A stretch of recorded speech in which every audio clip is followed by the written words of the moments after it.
बिलासपुर में घरों में दरार आने और मांगे नहीं माने जाने पर गुस्साए उपमंडल सदर के नोग और बधियात गांव के लोगों ने लगातार चौथे दिन भी भानुपल्ली बैरी रेल लाइन की बधियात में बन रही टनल नंबर 17 का काम रोके रखा।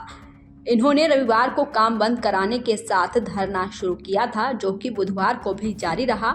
धरना दे रहे लोगों का कहना है कि जब तक फैसला उनके हक में नहीं होता तब तक धरने पर डटे रहेंगे।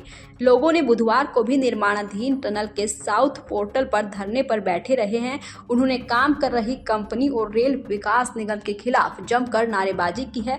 लोगों का कहना है कि टनल के निर्माण के दौरान हो रहे कंपन की वजह से 15 से ज्यादा घरों में दरार आ गई है। कुछ घर ऐसे हैं जो रहने लायक नहीं रहे हैं। घरों की दरार बढ़ती जा रही है। आने वाले दिनों में कोई बड़ा हादसा हो सकता है। कंपनी की ओर से उन्हें उचित मुआवजा देने का आश्वासन दिया गया है, लेकिन अभी कुछ नहीं मिला है।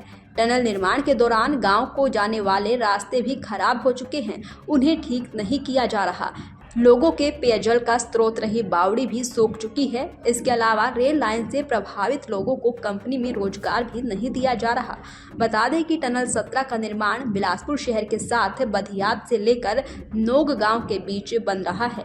इसका पोर्टल नंबर 1 बधियात में बन रहा है, जिसका काम करीब 1 साल पहले शुरू हुआ था।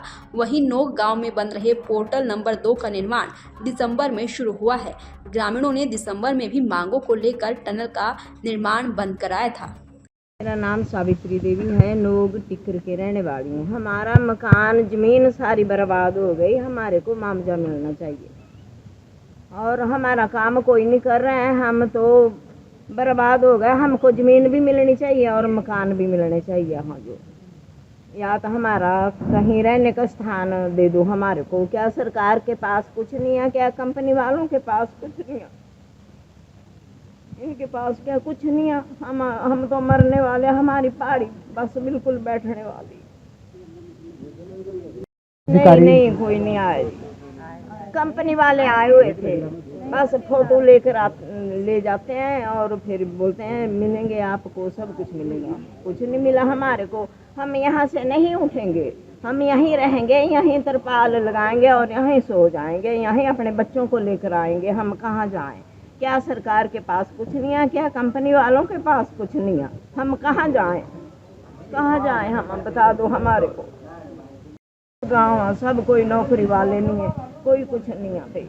मेरे पास तो ना मेरा पति है, ना मेरे पोता, ना बहू, एक पोती छोटी सी। हम बड़ी मुश्किल से गुजारा करते हैं और देखो क्या सरकार हमारा कुछ नहीं कर रही है, ना कंपनी वाले कर रहा है कुछ। मेरा नाम मीना देवी है, मैं नोग टिक्कर से हूँ। तो मैं ऐसा कहना चाहती हूँ कि हमारे साथ कोई फैसला नहीं हो रहा। हमारे को आज 4 दिन हो गए बैठे हुए इधर। जो हमारे मकान हैं, ज़मीन है, वो सारी फट चुकी है। हमारे को 9 महीने हो गए। 3 बार हम गए, 3 बार हमने एप्लीकेशन दी, हमारी कोई सुनवाई नहीं हुई है। तो हम प्रशासन से यही वो करते हैं कि हमारे को ज़मीन भी दी जाए, हमारे घर का मुआवजा भी दिया जाए। हमारी कोई सुनवाई नहीं कर रहा जी। आते हैं, फ़ोटो खींच के ले जाते हैं। पहले भी 3-4 बार फ़ोटो ले गए खींच के। हमारी सुनवाई कोई नहीं कर रहा जी। मकान से बेघर हो गए, हम कहाँ जाएंगे? इसकी जिम्मेदार सरकार हो जाए हमारी बस। अगर हमारे को कुछ हो गया, हमारे बच्चों को, हमारे सारे परिवार को, तो जिम्मेदार सरकार हो जाए इसकी। हम तब नहीं उठी, तब तक नहीं हम उठेंगे जब तक हमारे से फैसला नहीं हुआ, मुआवजा नहीं दिया जाए।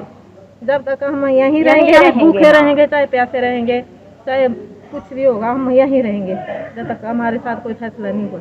तो अब देखना होगा कि ग्रामीणों के इस आक्रोश, इस धरने का असर कितना होता है। क्या इन ग्रामीणों के हक में कोई फैसला हो पाता है या नहीं। दैनिक सवेरा के लिए बिलासपुर से सुभाष ठाकुर की रिपोर्ट।